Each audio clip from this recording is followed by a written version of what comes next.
Fish Stripes Unfiltered, episode number 13. My name is Azout, joined as always by the great co-host Kevin Barral and the producer behind the scenes, Ely Sussman. Kevin, how are you doing today, man?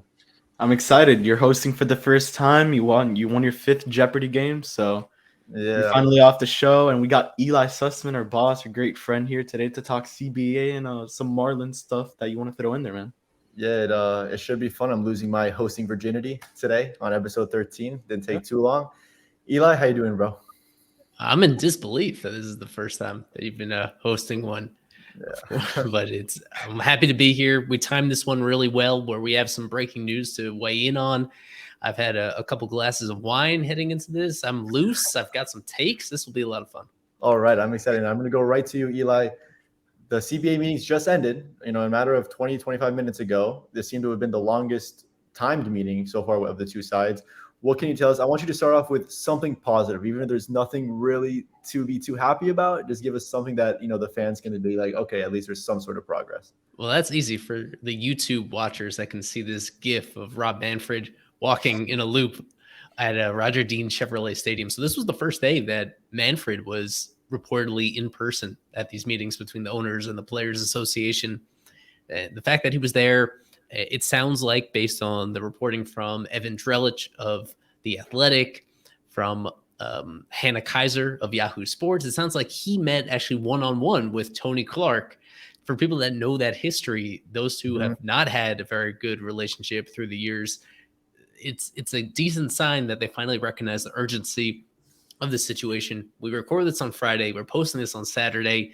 Monday is this self-imposed deadline from Major League Baseball that they say that is the date where they need to fully agree on a new collective bargaining agreement in order to save the original opening day of March 31st, which means that, the fact that they needed to make some significant progress before then. If they left it all to the final day, it was not going to work. As we'll get into a little bit later, I'm still really skeptical of them getting this all done in the matter of a couple of days. I think it may be pushing past that deadline that MLB has suggested. At least they made some progress today, like specifically in regards to the draft lottery and just a general step in terms of giving teams more incentives to be competitive. That has been a theme in recent years in baseball, where we just see organizations, and the Marlins, you kind of got to include them in here, what they did in the early part of their rebuild, where they have managed their team in a way that it makes clear that they just don't care about the wins and losses at the big league level. And in this new CBA, in this particular element of it, they're taking steps to change that. Finally, just little steps to make it more incentivized for teams to want to win games at the big league level. And we'll have to see until the thing is done as to what exactly those circumstances are. But this is something that has, throughout the entire process that the Players Association has been pushing for. It's one reason why a deal is not done already, because the players think this is a very important issue, and I agree with them on that. Yeah, and Eli, I'm going to go right back to you really quick on base. So, we know what they're, mutually agreeing on is the draft lottery. What are they furthest apart on still? Well, the one thing that they still seemingly have not made much progress in at all, that they have kind of put to the side until the very end, is the collective bargain, the CBT, I should say, the luxury tax threshold, which doesn't affect the Marlins, but it affects, a handful of other teams in terms of how much they can spend on their major league payroll before actually incurring these significant penalties, paying overage taxes on their salary. And really, in recent years, the reason why at the higher level these big market teams haven't been spending is because there are draft pick compensation penalties tied to that, right? So if they put together the best possible team at the big league level, they lose high round draft picks. In some cases, their first round draft pick. That has proved to be a really big deterrence. That is the reason why teams like the Yankees, they're spending the same amount of money that they were 10, 15 years ago, because they value their farm system across the board. What we've seen is front offices, even in these bigger markets, they put so much value on their player development, on their prospects. And if you put penalties that hurt their farm system in place, then they will actually take these really, what used to be a really unheard of step to actually hold back on putting together the major league team because they care so much about this next wave of talent coming up through their organization. And this is something that's still just there's still a big gap between the players and the owners. The owners essentially want to just keep going with what they've had. They realize that this has been very advantageous for them, that this has been effective at bringing everybody down to the same approximate spending level at the higher ends. The owners just want to keep things the same. They want to like have these penalties that deter teams from spending more than $215 million, whereas the players, they want to move that up significantly. This is an issue that maybe the fans don't resonate with, but the players kind of understandably are saying that the very best players, the Juan Sotos of the world, the other guys that are going to reach free agency in their primes, they should be in a position where they set new records for the contracts that they make. That the fact that these salaries have been flat for the last handful of years, since the last CBA, players are earning like the same amount of money that they were 5 years ago, even though the sport is continuing to grow, and that's not right. They see the CBT threshold as their opportunity to open it up to finally give an opportunity for these players to earn what they're worth. And they have not been, because everybody is in this crunch. If you have this threshold that's holding all these payrolls down, then there's just not the same competition for the top free agents that there should be. Right. And you make the point, teams like the Dodgers and the Yankees, yeah, they definitely have more money to spend than most teams, but they care about their farm system as much as any team in baseball. You see most of their guys on their starting lineups, they're homegrown guys like Judge, a lot of the Dodgers catchers. Kevin, I don't know how much you've been, updated with the CBA negotiations. How important is it that after a 2020 season where we only played 60 games, what is your optimism level that opening day is on March 31st? Man, I don't know. I haven't talked about this too much actually with you guys, but I don't know. I don't think there will be. I mean, these sides seem so far apart, but so close at the same time, because now we see the draft. They've agreed on some stuff, the DH, which is going to help out the Marlins with Garrett Cooper. We get the draft lottery. It's okay. It's going to make teams more competitive, in my opinion, at least, because it makes sense. You want to see teams compete. It'll make teams like that are just on the cusp of possibly making the playoffs, make a move and try to win, because then look, and this is the perfect example right here. I know Eli knows this. I don't know how much you know, Isaac, but the NBA draft lottery, that's pretty much what it's going to be. If we look back at the Zion Williamson draft, I've said this example many times privately, but not in public. The Knicks had the best odds, and it turned out to be the Pelicans with one of the worst odds to get the number one pick. So you really want to compete so you don't have to fall into that draft lottery and possibly not get the number one overall pick, because in this case, tanking just wouldn't be the best way to go through it, because I don't think teams in MLB tank, but they're bad. And we've seen that with the Marlins. We've seen that with the Pirates, Orioles. Mm-hmm. Now Diamondbacks seem like they're going into a huge rebuild. So if that draft lottery does get into play, which it seems like it will, maybe tanking isn't the best way to go on like a quick rebuild. So I don't know. I really don't know what optimism I have. I'm always going to be the optimist and say I think they'll get a deal done, obviously. But, man, I don't think so. I don't think they'll get into that deadline. Maybe season will get delayed a day or two, maybe a week or two. I don't know. But I really do hope they get this deal done this weekend, and we'll see what happens, because maybe one miraculous thing could happen after another, and we'll get baseball back on March 31st. Oh, hopefully, and yeah, that makes a good point about the draft lottery, because it'll really make it more advantageous to teams to really just not do that 2018-2019 season that Miami did, that a lot of teams, like you mentioned, the Orioles and the Pirates, they have no problem losing 105 games for consecutive years. And one of the reasons is because they know that their fans will still come out, unlike Miami, and they know they will have a top 3 pick. And you mentioned regarding the opening day on March 31st, if it comes to the 28th and there's no agreement in place, Eli, when can we realistically expect opening day? So my take on this is that even if they do agree to a deal on February 28th, which I think is super unlikely, I'm still really skeptical about them having opening day on schedule. I know the MLB is saying that, the owners are saying that was their drop dead date, but the players didn't necessarily consent to that. There are still so many players outside the country that have not even shown up to the U.S. yet. We've seen with the Marlins, a bunch of their players are already in South Florida, but not all. It's maybe half, a little over half of their 40-man roster. It's going to take some time for players to just report to camp. And more importantly, it's going to take a lot of time, at least a week, and probably more than that for free agency, for trades to get settled. Just to remind people, we are basically the halfway point of the off season when the lockout set in. Halfway, only half of the moves we were expecting came in terms of free agent signing, and disproportionately when it comes to the trade market, there was basically no movement on that at all before the lockout. There are so many cases, you can almost lose count across the board of situations where teams have players that don't really fit with the rest of their roster. There are obvious trade candidates out there, from Ketel Marte to, I guess, Matt Brian. Yeah, there's a bunch of them that that teams are motivated to move before the season starts. To make those moves, to make the best decisions about them, it takes time. And that's without even accounting for what would need to be a drastically shortened spring training.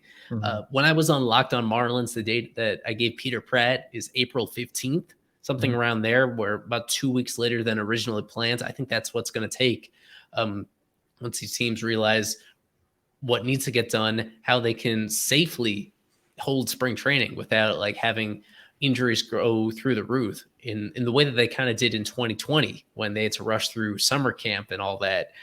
That's still where my mind is at, that this should get done within the next week and a half. But even then, I think things get pushed back, and I'll be curious to see like how they adjust the schedule accordingly, whether they try to make up all of those games or whether they're good with 150, 154, somewhere in that neighborhood. But I wanted to touch on what Kevin brought up with the draft lottery and how that directly like applies to the Marlins.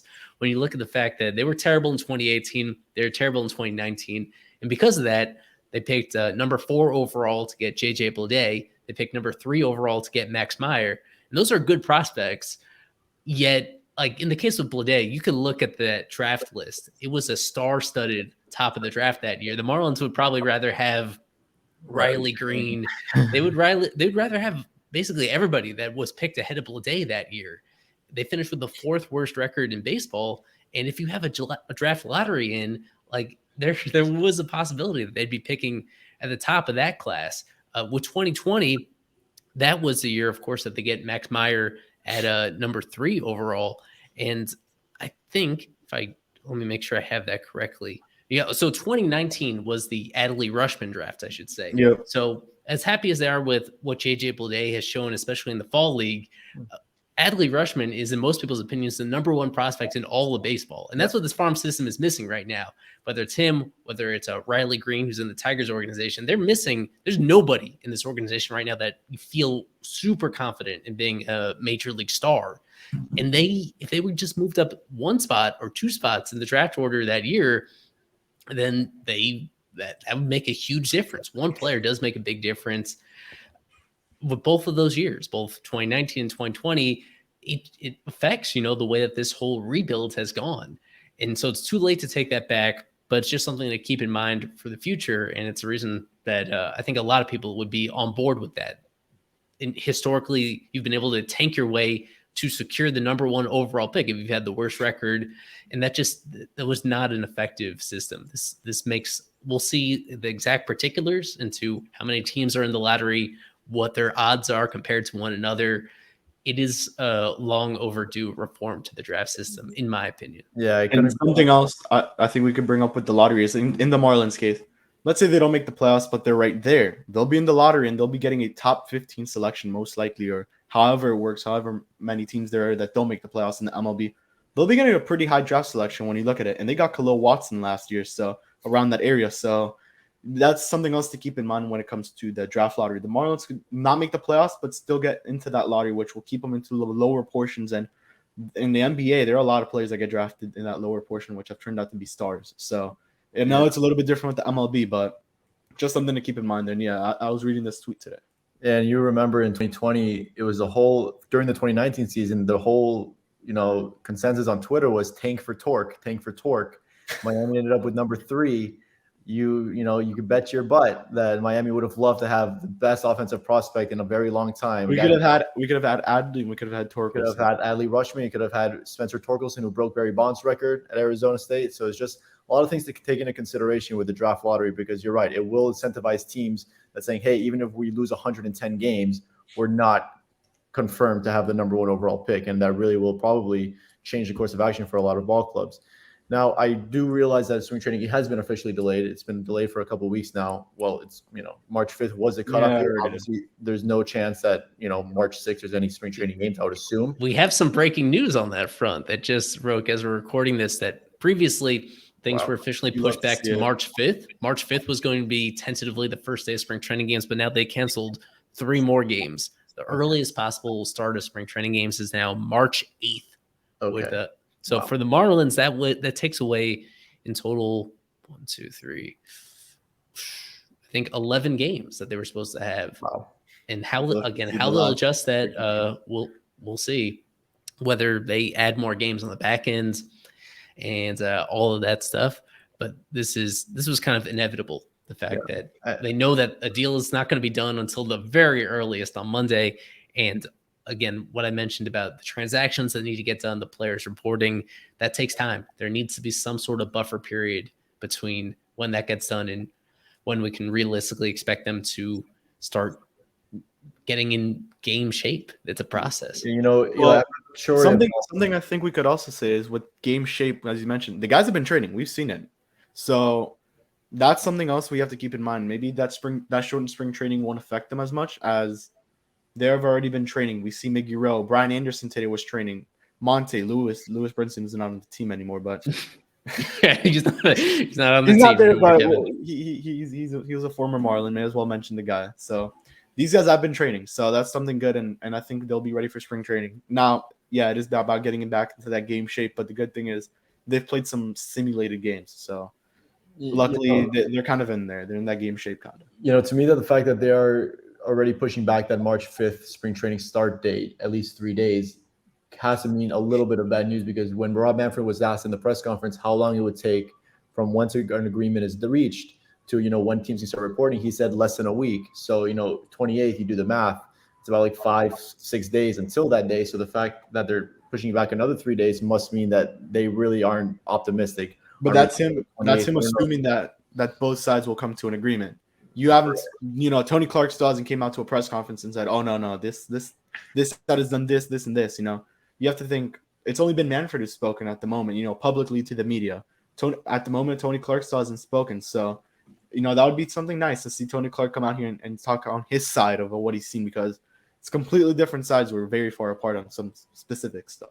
Yeah, and unfortunately, with this latest news that was just reported 90 seconds ago, this would leave a best case scenario for March 31st opening day. It would leave teams with 3 weeks of Major League spring training games. Like Kevin noted, there are teams that are going out, practicing on their own, working out on their own. And we saw a bunch of big names out there today, not just Marlins names, but all working out together. Was out there. We see Miguel Rojas doing the Instagram live. So the team is working out, but like Eli said, there are a lot of unsigned free agents, almost an infinite amount, and players that are on the trade block. Now, we'd have to be a little naive to assume that there's absolutely no conversations happening during this lockout. I asked Eli about this earlier.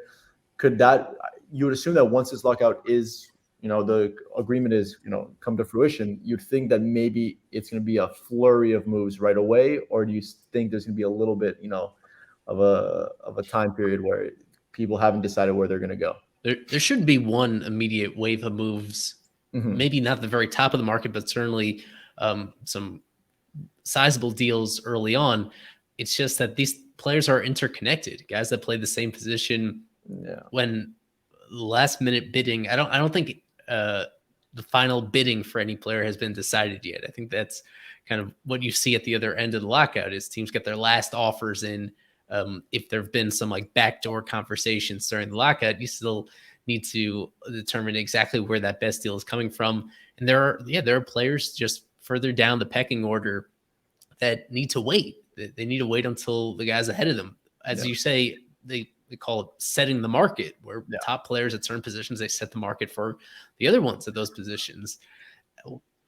So it's unprecedented, of course. So it would be kind of foolish to try to project exactly how it will play out. It's just the one thing that seems for sure is that it won't all get done at once. And you're putting players in a really uncomfortable position if you try to rush that too much. If you don't give them time to land with the teams they're supposed to be, and if you don't give them time to report to spring training, the fact that half the teams are in one part of the country in Arizona and the other half are in Florida, it's there to do this responsibly and to like preserve the integrity of the season. There needs to be that buffer period, and that's the reason why I've been saying for a couple of weeks now that I think they missed the boat on preserving the original opening day. Yeah. It could be soon after that. But at this point, I think even now, forget about the artificial deadline that MLB has set. At this point, I think it's safe to assume that we got to wait till April to get real baseball, not on March 31st as we were hoping for. Yeah, Eli, you've been telling me that you've been telling us this for 2 weeks now. I think it's February 25th at 7:37, where I'm like, you know what? There's no way in heck that opening day is finally admitted. Just thinking about it, 3 weeks of spring training games. All these players have to sign. All these players have to report. They're going to get some players are going to get 1 week of spring training games. It's not going to work out. They're going to need to delay spring training opening day at least a week, 2 weeks. I think Eli mentioned it, April 15th as a possible date. Jackie Robinson, I'm not sure if that's a correct date, but we're all gonna have to wait and see, unfortunately. Could we see like one of those summer camps and how we saw the preseason games where they went to, for example, the Marlins went to Atlanta and they played the Braves in a preseason? We could see something like that. Maybe that would be helpful. Although I think spring training is a better way to go. Yeah.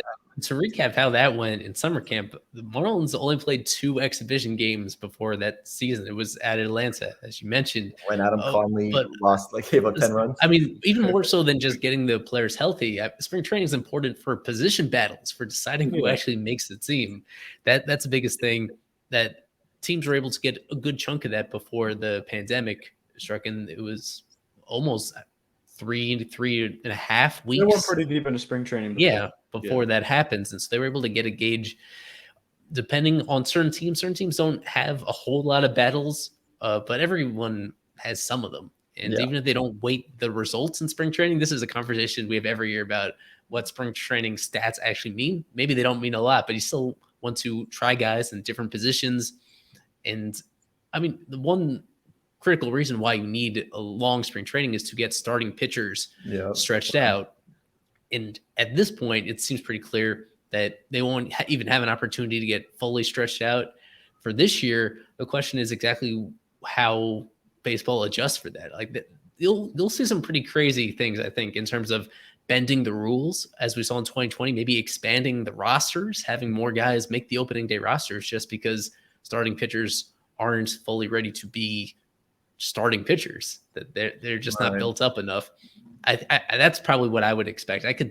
I'm pretty confident in that, actually, that you would see more than a 26-man roster at the start of the year in order to do this right and to preserve health and the integrity of these games. Yeah, and even under normal circumstances, these pitchers, when they leave spring training, when they report opening day, they're still not fully stretched out. You see guys be careful with their young starters right off the bat in April and in May. They're not going the full 100 pitches yet. So imagine under just 3 weeks. And to focus it on the Marlins, I know the roster is pretty much set, besides some cases, but spring training was going to be very important to see how a guy like Jesus Luzardo performs, a guy like Edward Cabrera performs. And there's only 2.5, 3 weeks of spring training games. It's going to be very tough to properly gauge exactly, how they're reporting, how they're looking, injuries and whatnot. So it's not looking good. The last thing, about this topic is spring training, like we said, delayed another 3 days from the original March 5th deadline. Minor league spring training. Kevin, Eli, when can we expect that to be normalized? Soon. Minor league spring training is going on schedule. I believe this next week is when the official report date is in, when hopefully we get both of you guys up to Jupiter to observe what's going on there. That is going as scheduled. Okay. The players caught in between, we don't need to go into this too much, but there are players on the 40-man roster for the Marlins and all other teams that are still prospects, and they're the ones getting screwed here, where ideally they would be with the other minor leaguers. But they can't. Yeah, they can't play in minor league games until the lockout is fully resolved either. for the vast majority of guys who are not on the 40-man rosters. That's JJ Bleday, that's Max Meyer, that's Yuri Perez, Khalil Watson, Jose Salas. That's a lot of star power that is going to be at minor league spring training that is in full swing this week. If you've been creeping on these guys on Instagram, you've seen that most of them have reported already. For the most part, a lot of those guys are already in Jupiter, getting to know each other, getting stretched out. They're having what is a pretty full-length spring training because AAA Jacksonville opens on April 5th. The other full season teams open on April 8th. All those guys, with the exception of those 40-man players that are in limbo, most of this farm system is getting together and getting ready. And we'll have a whole lot of coverage on that, I'm sure, on Fish Stripes, on Unfiltered in particular. Yeah. That's going to be fun to cover, kind of regardless of what may go wrong, what may go right with the lockout situation. These guys are unaffected by that. Yeah, at the end of the day, it's baseball, and we're getting something. So, especially with the Marlins. So, yeah. Yeah, you know, if it resembles anything like minor league development camp was when I was, fortunate enough to be up there a few times, it's gonna be fun. There's a lot of big names out there and guys that we can safely assume will be in Little Havana at some point in 2022. Now that we got all the depressing news out of the way, we can sort of go back in time since there's no new Marlins stuff to cover. We're gonna go back in time to a majority of the Derek Jeter, Bruce Sherman era. A bit more depressing. We're gonna see a little bit more depressing. Look at the 2019 season to start. They're coming off their first year under Derek Jeter's ownership. They go out and they do sign a couple of, journeyman guys who had solid careers in Neil Walker, Curtis Granderson, Sergio Romo, and it ended up being, so as of now, the worst season under the new ownership. Kevin, I don't know how much you remember from that season. I try to forget. I'm old enough to drink through it. You're not. What the good and the bad of that 2019 season? The good is we got Lewin Diaz. We have to remember that. Yeah. We traded Sergio Romo. We got Lewin. We got Jesus Sanchez that season as well. So we got some nice prospects. We got Jazz that season as well. A little bit depressing at the time. I was in shock when I saw that trade that we had traded Gallen after just how good he was. Neil Walker and Curtis Granderson were on the Marlins. That was a little bit fun to see. I mean, not much more. There was just a lot of losing. We saw the emergence of Sandy Alcantara, who was just really good that season. He started off a little bit slow, and then I think he ramped up. There's Pablo. We saw a lot of Pablo Lopez that season as well. We saw a little bit of Eliezer on the come up. I was able to actually go watch one of his games in Philadelphia, so that as well. I mean, besides that, it was just a lot of losing. I mean, Isaac Galloway was a Miami Marlin at the time. Peter O'Brien was Mr. September for the Marlins, if I'm correct. I mean, year before, yeah. And then we had Rosel Herrera on that team too, so something else there. And Urania was the opening day starter. So that was just a bad 2019 season. After seeing how 2018 went, which it wasn't horrible. It wasn't, that record that you're seeing on the screen right now for the YouTube viewers, which is 57-105. You expected something better as they were trying to get, that rebuild was supposed to get better and better and better. It got worse. And at the same time, there was a little positive. We got most of the, a lot of young talent that's now currently on the team with Jazz, Jesus, and Lewin, who I hope to see as an opening day starter in 2022. Yeah, that trade deadline, like you mentioned, Kevin, that was just like sort of the epitome of what a guy like Michael Hill is able to accomplish. It's just amazing how the amount of talent he was able to secure for trading guys like Sergio Romo, like trading guys like Nick Anderson, like Trevor Richards, and you get these consensus top prospects of their positions. That was probably the highlight for me. The other highlight was one of the best games as a Derek Jeter team was that game against the Braves on UM night when Starlin Castro tied the game and Prado walked it off. Those are some of the positives. Eli, I don't know if you have any favorite moments of that preposterous season. I do. Everything that Harold Ramirez did in 2019. People that were following Fish Stripes back then. He was somebody that I was high on as soon as they signed him to a minor league deal. And I was optimistic. He tore it up at AAA New Orleans for like a month, and then they just had no choice. That was at a time, the first quarter of their season. There were all sorts of stats that you can pull about how it was just a historically bad offense through the first 40 games or so. They had no choice. They had to call up Harold. For his first few weeks in the majors, he was one of the hottest hitters in baseball.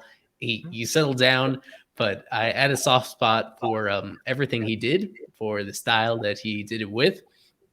I think we have a very short memory with certain players, but Jorge Alfaro during certain moments of that season, especially early on and at the ends, and in the middle, he was kind of inconsistent. that was by far his best Marlins season. He was a really fun offensive player. That was the season that it's surprising that It gave us hope. It fell off in the couple of years after that. How much power he hit for to all fields. Like he had some of the longest home runs of any catcher in baseball that year, and his defense was fine. It was not a liability. He wasn't playing left field. There was no reason to move him off the catcher. He was a fine, decent defensive catcher as well. And so the early returns of that trade that I think we have discussed on previous Unfiltered episodes were looking pretty decent. Alfaro was fine, and both him and Harold happen to be both Colombian guys. The camaraderie that they built between each other as friends, as countrymen, that was a bright spot for me. Oh, and Isan Diaz made his debut in 2019, hitting that homer off Jacob deGrom and doing not much else. Yeah. That's no offense, just trash. Yeah. Urania sort of set the tone for that season. Just on opening day, I attended as a fan, and he just got obliterated by a Colorado Rockies offense. Jorge Alfaro did homer on opening day, so you're leaving there knowing, okay, Urania wasn't that good, but hey, your new catcher homer, Neil Walker homer, and your two new acquisitions hit home runs on opening day, so that was something fun to look forward to. Was Urania that bad that they didn't deal him at the deadline, or they just didn't deal him because they didn't want to? He just could, and they chose not to. If I remember correctly, was that the year he was hurt at the deadline one year? I forget whether it was 2018 or 2019. IL, yes. And that was also Sandy's first All-Star game appearance. Let's remember in Progressive Field. That was, probably the least deserving All-Star that reported to Cleveland. Yeah. I thought Brian Anderson was gonna get it at the time because Brian Anderson just had a monstrous season that year. I mean, and it ended by injuries, but he really gave us hope that, man, this guy is going to get a contract extension, future third baseman for this team. I mean, it just made all the sense in the world. And now you look at it now, it's a little bit of a limbo. You don't know where it's going to go. But at the time, man, this guy was the best Marlin. And if we had to choose who really was the best one, it would 100% be Brian Anderson, who, in my opinion, deserved the All-Star appearance over Sandy at that moment. Yeah, I would have to agree. It was very surprising when we saw that who the Marlins representative was for that All-Star game. But nonetheless, we move on to the 2020 season, which had a lot more positives, albeit a shortened season, 60 games played. Sixto Sanchez emerges finally. That is the second year of the JT Realmuto trade. Realmuto had a great 2019 season, but has since, I wouldn't say fallen off, but has not performed at his All-Star level that he's capable of. Kevin, what are your takeaways from that 2020 season? Maybe aside from the obvious September 25th game in New York, what are your favorites? Oh, this is a great season. I mean, we all know if this was 162, the Marlins wouldn't be where they were. But just looking at it on a 60-game stretch, the Marlins found some good pieces, man. I mean, Jazz made his debut. He was okay. Monte Harrison was actually okay as a base runner for us, especially in that Yankees game. If we all remember that play where they hit him with the ball and he got to third. I mean, that was a crazy play. We saw Chad Wallach hit one of the biggest hits in Marlin in that season against the Braves, if we all remember that too. Yeah. Isan played, 2 games that season? Harold unfortunately got injured, Eli. And something you didn't mention from 2019 is Victor. I think it was Victor Mesa Jr. who was the number 1 prospect. Yes, that is over Sandy. That is something that we forgot to mention. I forgot to mention the prospect rankings of the season prior to the offseason of 2019. It was, you wouldn't believe that there was 4 guys ahead of Sandy Alcantara ranked in the MLB.com pipeline rankings for the Miami Marlins, and 3 of those guys included Victor Mesa, Sixto Sanchez, which that one made more sense. Guys like Connor Scott as well as Monte Harrison, all rated above. I pulled up the Baseball America one instead of Pipeline, but it's pretty similar. It's a lot better, albeit Victor Mesa still at number 2. And you move over to the next year. Well, first of all, I'm going to ask you, Eli, how much weight could we put on the different platforms that release prospects? There's Fangraphs, there's Baseball America, there's MLB.com. So many, a lot of them releasing lists as of today. What is your personal favorite? Well, I mean, the issue with Pipeline at the moment is that they don't update as regularly as the others. Right. As we're recording this, they're actually the only major outlet out there that hasn't done any prospect updates, and that's because they're intertwined with MLB itself and lockout. I think that's related to the lockout that they've had to push back their plans. Even during the season, I'm not a fan of how infrequently they update their stuff. And I feel like you get extra depth from Baseball America in particular. And maybe that's opinion that's kind of been unpopular because at the moment, Baseball America is lower on the Marlins farm system than just about everybody else. And so I understand why people get defensive about that and frustrated because the general perception is that the Marlins are on a good track with their farm system depth. But I believe their research is pretty outstanding when it comes to that. And they have good reasons for being lower than the rest of the crowd on that one. So I kind of weight them a little bit heavier than Pipeline or Fangraphs or Prospects Live, but I checked them all out. They all have what they give you the full picture if you put them all together. Yeah, and something that's scary on the Baseball America for those watching on YouTube, guys like Isan Diaz, Will Banfield, Jorge Guzman, Connor Scott, some of them not with the organization, some of them at the bottom of the depth chart, all ahead of Rookie of the Year runner-up Trevor Rogers. So you just, it sort of just, reminds you how fickle and how tough to really gauge these lists are because Will Banfield was over Trevor Rogers just for exactly. So when you go back to the 2020 season, Eli, had it been 162, what is your perception of that team? Because I think a lot of fans, I think a lot of fans sort of went all crazy when Miami did make the playoffs. One, it was expanded playoffs. Two, it was a 60-game season. So I think a lot of fans went all berserk saying, oh my goodness, my Miami Marlins team is disgusting. They're nasty. They can beat anybody. They were trending down towards the end of that 60-game sprint. They got pretty lucky. So it would have been tough to assume that they would have made the postseason under normal circumstances, even to make the expanded postseason with 162. So what is your perception on that? And I'll say one more thing after Eli goes. When they made the moves that they did that offseason, I was generally pretty satisfied with what they came up with. But a lot of that hinged on who at the time was the biggest acquisition they made that offseason was actually Jonathan Villar. The year that he had in 2019 with the Orioles, people forget, was pretty outstanding. It was an all-star caliber season, even if I don't think he was technically an all-star. Like his performance was kind of at that level for a team that had back then and continues even now. That's been the theme, that their offense has been holding this team back. He was supposed to be a huge piece at the top of their order. As it played out in the shortened season, he was a disappointment. The numbers were not up to par with him. And even if you were watching the games every day, he was actually worse than kind of the numbers would indicate. He was a frustrating player who made unforced mistakes and didn't really make the team a whole lot better. It's an unknowable question to know how much better he would have been under normal circumstances, because these circumstances were anything but ordinary. The fact that he prepared for a lot of spring training to be a center fielder, and then they ditched that experiment after like one game during the regular year. It's such a different world. I think it is a safe assumption that they would not have finished above 500, that their winning percentage would have been lower to some extent than it was during the shortened year. It was a year where they were supposed to be like trusting their young pitching, that there was a lot of hype around their young pitching. And because of this, in this season, we saw some, I guess Pablo was the one who had this season that people were hoping for. Consistent. He was really consistent. He was not affected by COVID. Everybody else was. They set some sort of major league record for how many different starting pitchers they used at the start of that season, because everybody was impacted by COVID and by other miscellaneous injuries. So it would have been a totally different season. I feel like their pitching would have been better over a full-length season. But if you dig deep into it, it was a really outlier year for a team that they gave up a lot more runs than they were scoring. And that's something that at the fundamental level, when we talk about run differential, like that's an easy way to determine how good a team is whether they actually score more runs than their opponents. And it's amazing that they made the playoffs in that situation. If you play it out over the course of a whole year, I think you'd find that they just would not have been as lucky as they were in close games.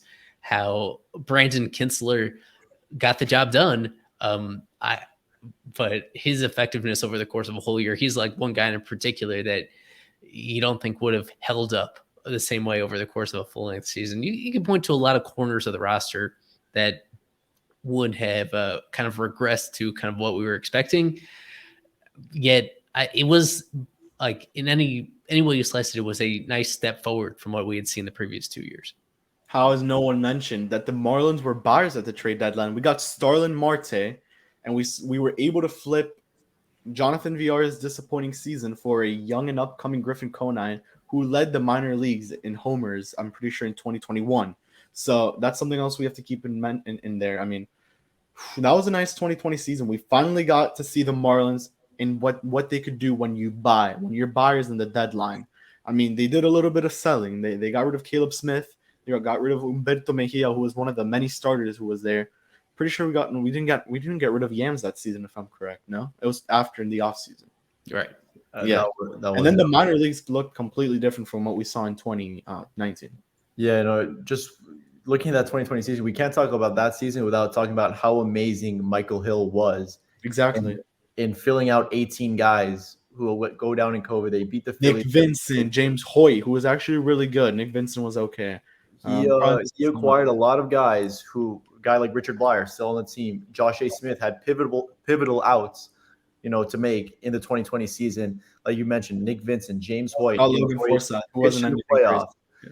All these guys pitched in the playoffs. Yimi Garcia was acquired earlier, obviously, but it was just really amazing what Michael Hill was able to do in the 2019 season, in the 2020 season, and in return, going into the 21 season, the top prospects looked totally different. He had Sixto leading it off with JJ Bleday at 2, Max Meyer 3, Jess Chisholm, Jesus Sanchez, Edward Cabrera, Braxton Garrett, Lewin Diaz, and Trevor Rogers filling out. We were able to see the debut of Sixto in the season and in the postseason, which is why we have to remind many. Sixto is going to be really good in the major leagues, hopefully. I mean, that is definitely the hope. I am high on him. The way he pitched in Chicago was incredible. I'm pretty sure it was a shutout, if I'm correct, or they scored a 1-run. If we're being honest, I think he got a little bit lucky. He was good. He did give up a run, and luckily Matt Joyce bailed him out with a throw from right. But that was another good player that season, kind of. It was spectacular to see. Moving on, just like I said, the prospect list, how different they go from 1 year to the next. Victor Mesa was a consensus top 5. I think he was a top 100 at the time as well. But what went poorly, Eli, in the 2020 season? We talked about the good. There's a lot of good. What was bad about the 2020 season? It was the lost year of development time for all the prospects, for sure. Somebody like Victor, who fell on his face in 2019, and you wonder how potentially his career could have gone differently if he got all those reps in 2020 that didn't exist. Mm-hmm. For anybody that was unfamiliar, yet the entire 2020 season got cans at the minor league level. It was just a few spots available at the alternate training site in Jupiter for a Marlins team that was so impacted by COVID that had to cycle through a lot of major league players. They didn't have as many spots open for prospects in that player pool that they were hoping to have. There were certain priority guys that got some help from that. JJ Bleday was there in that player pool coming out of the draft. I believe Max Meyer kind of went straight there and got a few months of work with fellow major leaguers during that summer. So some players kind Edward of Cabrera too, I believe. Right? Yes, Edward there exactly, just in case. Yeah, so that was one guy who he had a minor injury during that summer, and that's the reason why he didn't debut at the same time that Braxton Garrett and Trevor Rogers and all these other young guys did because of that. So in general, that was a rough setback for the farm system coming off a really great draft class, both of the previous year in 2019 and in 2020 with all those pitchers they brought in. Like they, by all accounts, really smashed both of those drafts. And yet those players, you don't want to complain too much because every single organization was affected by it the same way. But this was a really critical time for the Marlins in particular that they weren't able to fully take advantage of because of things that, frankly, were totally outside their control. Something I will say with the 2020 season is I think that started sparking a light in the Marlins trying to get more competitive. They saw they made it in 2020. They believed they could do it in 2021. So they tried to buy. Then they didn't. Now in 2022, Avi's on the team. You have Jacob Stallings. And they've made these very small moves with Lewis Head they brought in. They probably brought someone else in. Oh, Joey Wendell. So you look at it, 2020 sparked a big light in the Marlins saying, all right, it's time to start winning. We have the pieces to do it on that current 2020 roster. They tried to add, it didn't work. They couldn't bring back Starlin Marte, but now they're doing it. They're doing it again. They brought the right pieces at the time. And yeah, 2020, the minor leagues, it got affected like big time. I mean, Connor Scott lost a season of development. I would have liked to see what he could do in that 2020 season. Who else? Jorge Guzman, who we didn't see his debut that season as well, lost a big season of development. Will Banfield, Cyrus Johnson, that 2018-2019 draft class that Eli mentioned as well. They kind of lost a development year, which I think 2020 was the crucial year for that minor league staff that they had, or the minor league prospects that they had at the time. Yeah, like Eli mentioned so wonderfully in his solo pod on Fish Stripes, how Yes. unlucky this organization has been. Particularly, obviously, every team has Yep. sort of been dealing with the same thing. But the Marlins in particular, starting a rebuild 2 years prior to the COVID pandemic, just when you should start reaching, or I wouldn't say the climax, but you should start trending upwards, is right when COVID hit. And a player that, that we didn't mention was a player who missed all of 2019 already, Osiris Johnson. And then he goes ahead and misses the entire 2020 season. So it's tough not to it's tough to think of a player who who was more unlucky than Jimmy Rollins' cousin, Osiris Johnson. He, like Alex Carver loves to say, has some of the best bat speed in all of the Marlins system. He's in for a big year. I would assume. He was mentioned on a Fangraphs post for a potential breakout as well.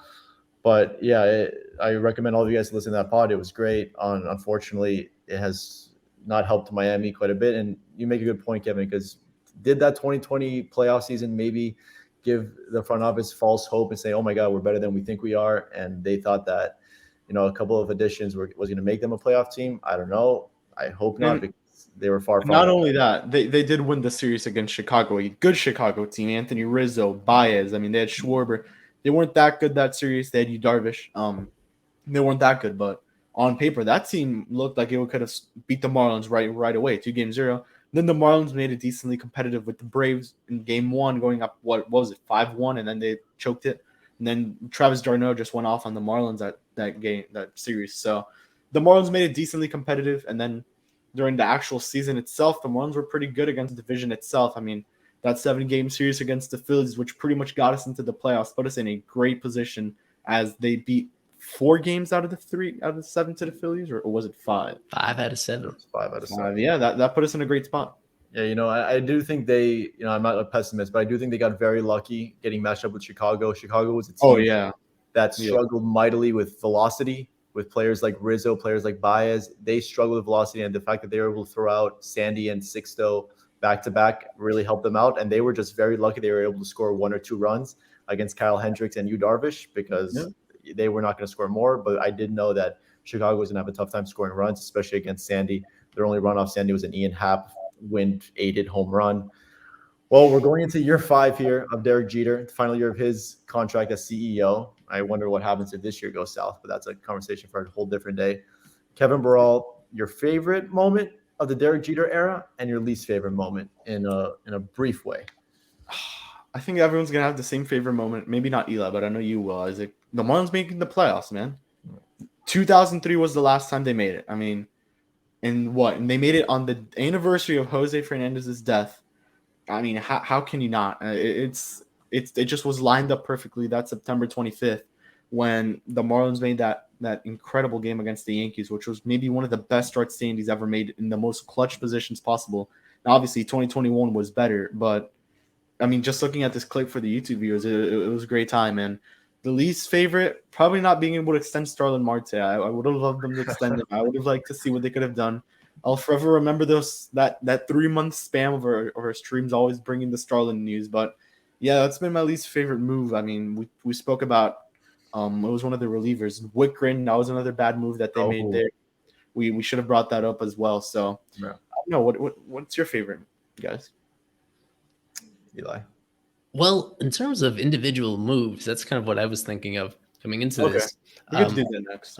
Yeah, my favorite move in particular they've made was actually a super recent one. It was extending Sandy for 5 years with a 6-year club option at the end of it. That is something that in running Fish Stripes for now a number of years now, that deep down, what really kind of has scorned this fan base and turned them away is a lot of it's been the losing, but almost an equally big part of that is just like the lack of continuity on the players. The fact that every single player of significance in franchise history gets traded eventually. Yeah.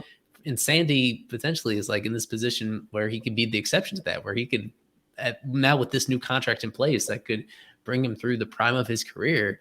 Like he has an opportunity to set all sorts of franchise records for pitching, and with the organization around them, hopefully the team success as well. The deal that they struck with him is the way that the team presented it made it sound like it was very friendly to the player. In reality, it was good for both sides, but it was mostly team friendly. Yeah. To get as much length as they got out of him while keeping kind of the salary in a reasonable level. So 5 years, $56 million with that 6-year club option at the end of it. It is potential to be just a great value for the team. It's really encouraging to see like an individual player be so enthusiastic about staying with the Marlins and embracing Miami.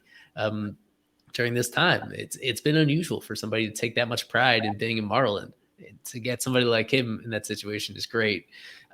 And I think Isaac, or maybe it was Kevin that briefly mentioned Nick Whitgren. Yeah. I don't think a lot of casual fans will actually remember that at all. He was just an ordinary reliever that was drafted and developed by the Marlins, and he had a pretty good partial season in his final year with the team. I think that was in 2018. And it was infuriating to me, somebody that covers like these moves on the margins, that he got squeezed off the roster entering spring training in 2019. And they were able to work out a trade, but I use that term very loosely because the one player they got in return was Jordan Milbrath, who didn't amount to anything, frankly. No offense to Jordan Milbrath, but that was like one of the most perplexing moves I've ever seen for a team that should have been in the situation where they hold on to guys that not only were good on the field, but Nick Whitgren was like a pretty nice guy off the field as well. That also took a lot of pride in being a Marlin. That was like the one particular move that it was clear in the moment that they got kind of robbed of it. And even though, he hasn't proved to be much of a player of significance, he's an ordinary middle reliever for the Cleveland Guardians. Still, like that was one particular moment where I was confused as to what they were trying to accomplish. And there have been a few like that through the years of little subtle moves. I mean, fortunately on the big stuff, they haven't been ever since like the Yelich trade, for the most part, a lot of their big stuff have been kind of in the gray area between being a win and being a loss. But there've been a few times the losses really stick in my memory. And something else we have to mention was another bad move, the Duvall trade. I mean, I knew it. We could have kept this guy for another year with Avisail Garcia, Jesus Sanchez. We would have had a pretty good outfield, a pretty good offensive outfield when you look at it. We got Alex Jackson, who just at the moment isn't panning out. Unfortunately, I think he'll be the backup catcher because they'll give him every chance possible, as we've seen with Isan, Lewis Brinson, Jordan Yamamoto, and all these players. So.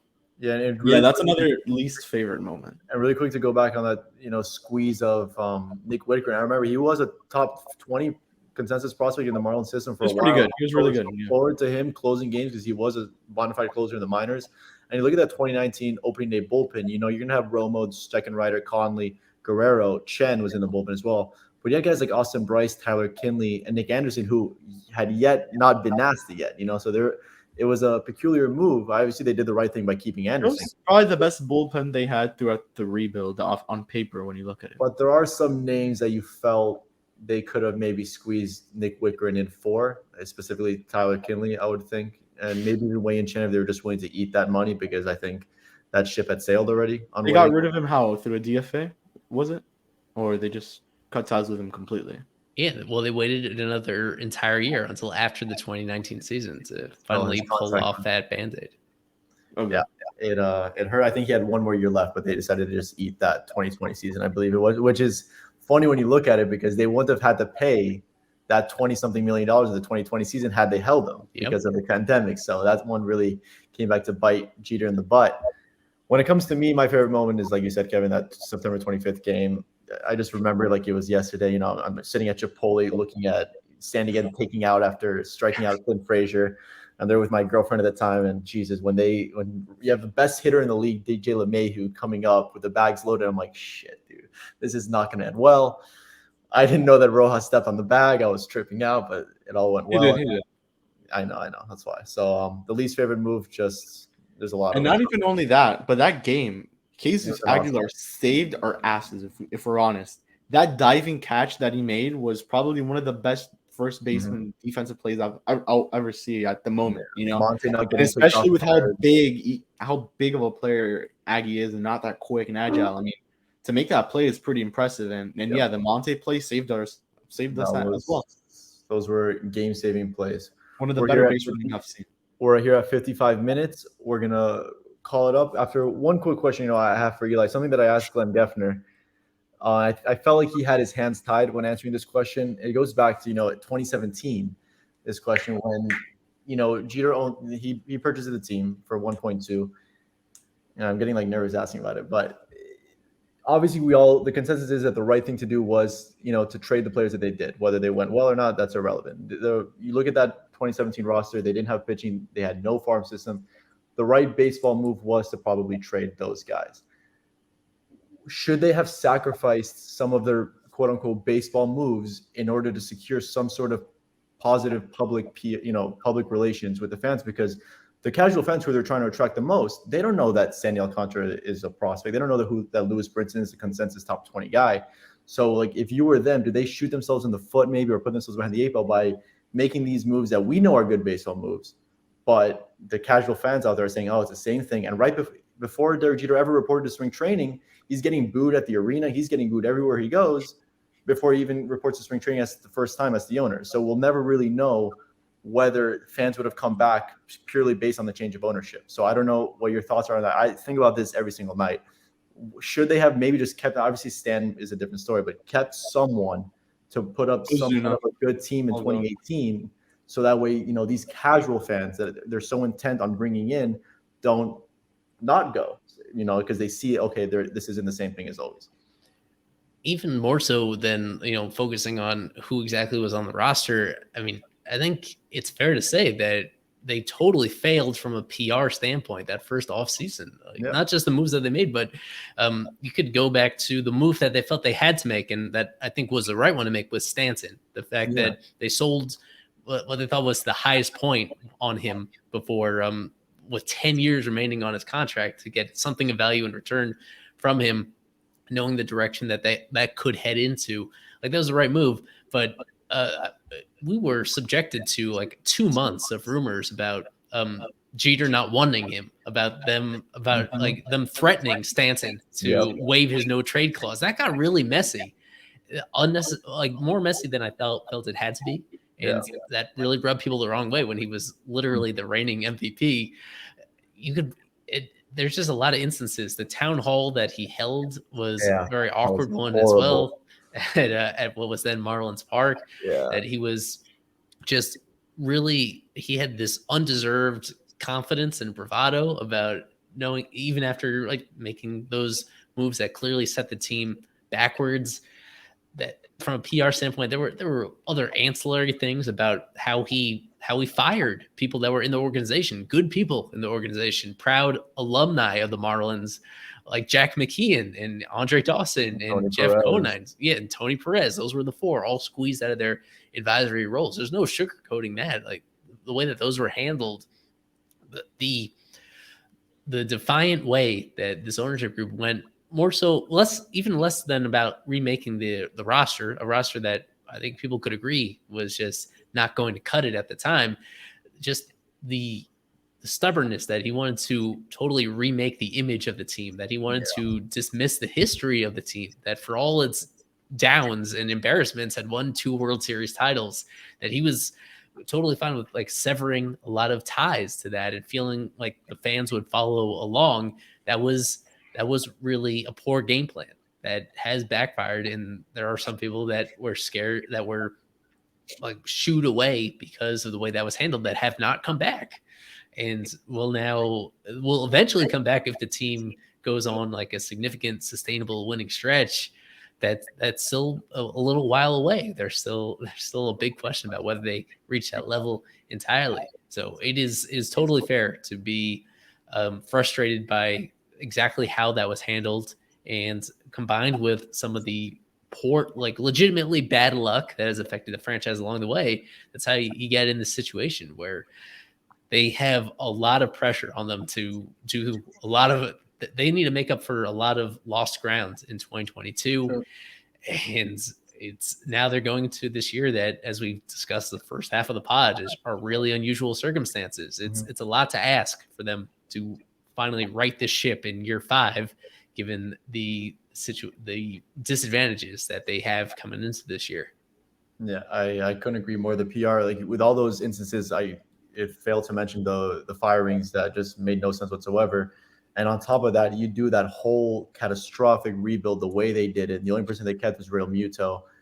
And it just combined that with his, like personality and the way he handled a lot of things. That you reminded me of that town hall meeting. You want it out, correct? It was just a disaster. Stan had said it that he wanted out. Then you have guys like Christian Yelich saying that his relationship with the team has been irretrievably broken. And you have all of that, and you trade these guys, and you go into spring training, and you lose 12-2 on your opening day of spring training, I think it was, or something crazy. You gave the Cardinals 10 runs. I just think about it all the time and how much better it could have been handled with a proper PR person, because right away. If let's say they hadn't traded these guys, let's say they made one trade, the Stanton one, that's it. You still have a pretty good outfield. I mean, you still have Ozuna, you still have Yelich, you still have a great catcher. My question would have been, would it have I think if they had spent some money, and now that you got rid of Stanton's contract, brought in maybe 1 or 2 starters, gotten a good bullpen, a good reliever, that team could have been pretty competitive. I mean, did they still have D. Gordon, or was that did they make that trade? They would same offseason. So they would have still had D. Gordon. Let's say they made none of those trades and they only traded Stanton, and we would have brought Starlin Castro, who could have put another good bench depth in there. So, I mean, at the time he was pretty good. Let's be honest. When he first came, they needed to bring some kind of major league talent, and he was okay for what we got, but that team could have been pretty good. And they were really close some years. I know in 2016 when Jose unfortunately died, they were really close in it. They were in the fight of it pretty much until the end when they just couldn't anymore. And then in 2017 when Stanton went off, they were kind of in it. So yeah, the consensus is that they started this rebuild a little bit too early, I would say. 1 year too late. I think that once Jose Fernandez passed away, that was when they probably should have. But you can't blame Loria for not pulling the trigger on tearing it down yet, because you have this great core, and you don't want to just right after this to tear down a roster. He tried it again. He tried to patch it up with Straley. They tried to patch it up. It didn't work out clearly in 2017, even with the best offense this team has ever had. Now, something I could ask you is, would you have given Jeter a chance with this team? Let's say he didn't make the trades. I mean, just Stanton, obviously. I think that's the one guy that won it out. Let's say Jeter had this team for a full season. Let's say he was in 2017 and he made different moves now, and let's say they were a little bit more successful. Would you have not tore it up? If you kind of get what I'm saying here. I don't. I'm sorry. I'm pretty much saying if Jeter took over and he didn't make these trades. They would have been 2 pitchers away and they wouldn't have won anything. Okay. Yeah, there's still a very firm ceiling on this team. I don't think they would have been. They were not going to get much better than they were in those previous 2 years, 2016, 2017, unless they dramatically increased their payroll. And I mean, that was one reason why Jeter bought into the team. I mean, you can face it, him and Sherman, like they came in with the intent to lower payroll. They felt that Loria was spending more than the team's revenue deserved. Actually, they felt it just was not a good business model under Loria. They had, keep in mind, until this past year, they had by far the worst local TV deal in all of baseball. They didn't have naming rights on the ballpark. And of course, attendance was a really big struggle. There's a lot of positive from the Jeter stuff, to be honest. Yeah. So we're in the middle of the time where I think I've been very critical of MLB owners and the fact that they are in some ways kind of understating how profitable they are. But the Marlins in particular, they were at a really vulnerable point just a few years ago. Understandably, if seeing the team at that position where there just was not an efficient way to get them into championship contention, they felt the more appropriate move was to do some sort of reset. And the way that they did that reset, as we mentioned, there were a lot of negatives that went along with it as well.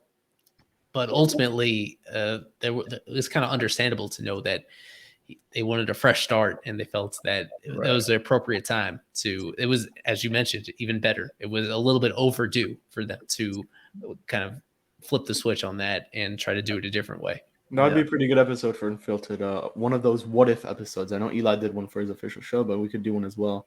You know, what if Jeter had kept all these guys? You know, something like that. Maybe, because my initial question to Eli was, should they have sacrificed some, correct moves in order to save the public perception? But you could really blame it on Loria, even though I just said don't blame the guy, but you really could, because if they had, There's some things you can't blame on the guy, but then there are obviously so. And maybe if he had sold it after 2016, maybe Jeter comes in, like you said, and salvages it. But we're over an hour. We're gonna call it an episode. This is episode 13. Can't believe we've been doing this for half a year now. It seems It is exactly. So that's where we'll end it. Eli, thank you so much for joining us, man, and enlightening us with all this latest CBA negotiations talks. Hopefully we'll have a new collective bargaining agreement soon. It's not looking dope, but hopefully it'll be good. And Kevin, as always, thank you so much for being here with us. And we'll see you in a couple of weeks.